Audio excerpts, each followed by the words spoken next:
Hoje a gente vai fundo em um dos encontros com OVNIs mais inacreditáveis e, ao mesmo tempo, mais críveis da história da Polônia.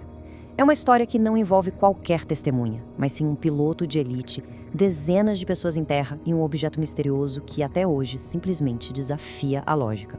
Essas são as palavras do próprio piloto.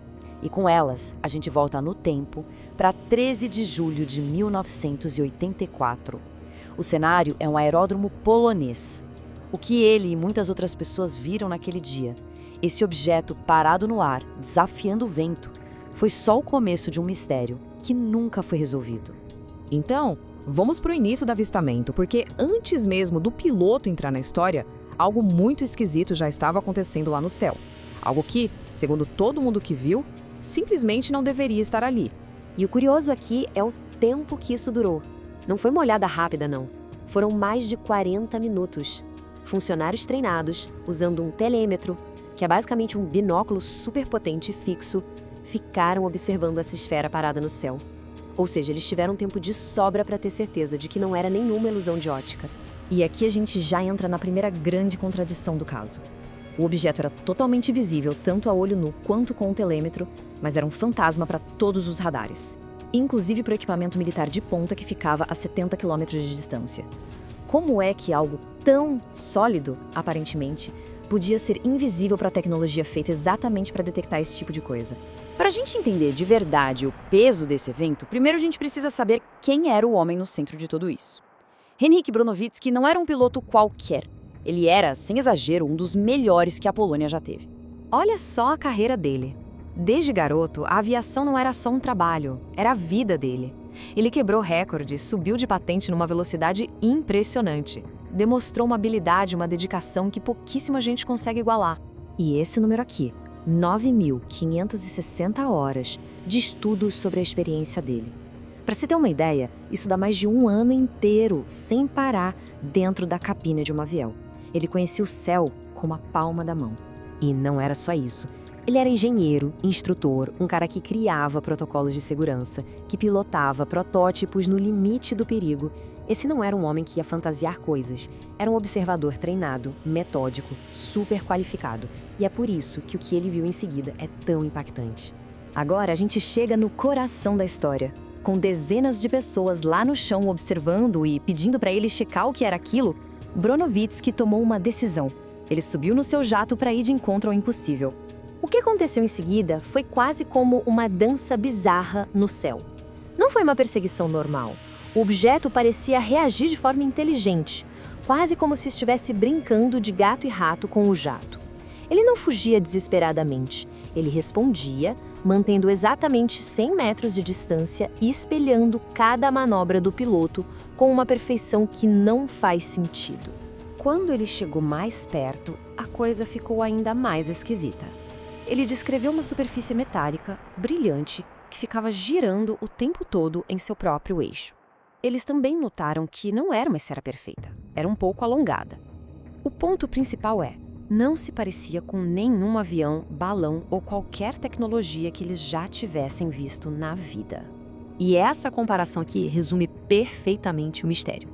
De um lado, você tem um jato de ponta operando dentro das leis da física que a gente conhece. Do outro, um objeto que parecia ignorar completamente essas leis.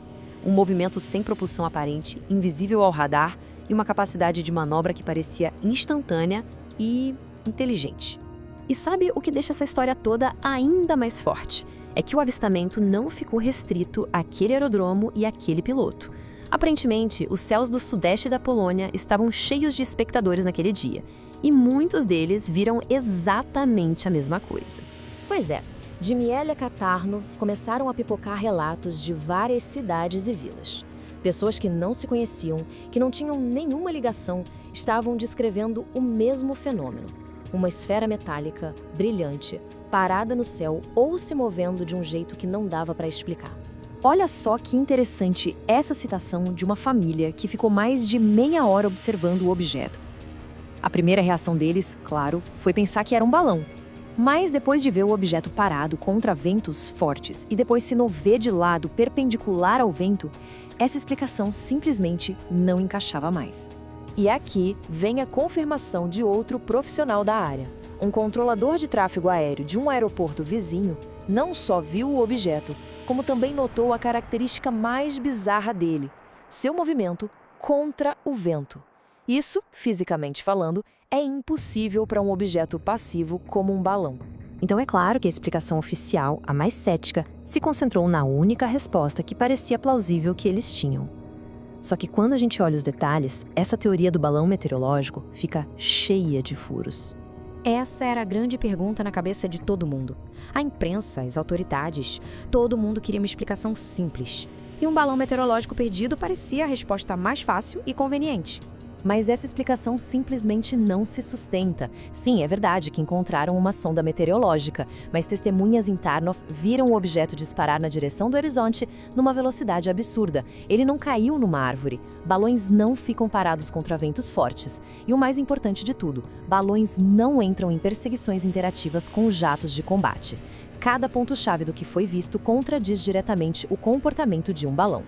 No fim das contas, a história sempre volta para a testemunha mais próxima, mais qualificada e para o legado que essa experiência deixou na vida dele. E o ponto crucial aqui é o seguinte: um homem com a reputação e a carreira dele não tinha absolutamente nada a ganhar inventando uma história dessas. Na verdade, ele tinha muito a perder. Sua credibilidade, seu prestígio. Mesmo assim, até o fim da vida, ele manteve a mesma história, descrevendo o que viu consistentemente por décadas. E essa fala dele para mim é a mais poderosa de todas. Ele não disse que eram alienígenas. Ele não deu nenhuma explicação fantástica. Com a humildade de um verdadeiro especialista, ele simplesmente constatou um fato. Ele, um mestre dos céus, encontrou algo que estava muito além de tudo que ele entendia sobre aviação e engenharia.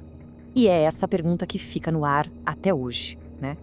Quando uma testemunha impecável como ele, com o apoio de dezenas de outras pessoas, descreve um objeto que desafia nossas leis da física, a gente não fica com respostas fáceis, a gente fica com um mistério profundo e duradouro. Seja lá o que for, naquele dia de julho de 1984, algo verdadeiramente extraordinário passou pelos céus da Polônia.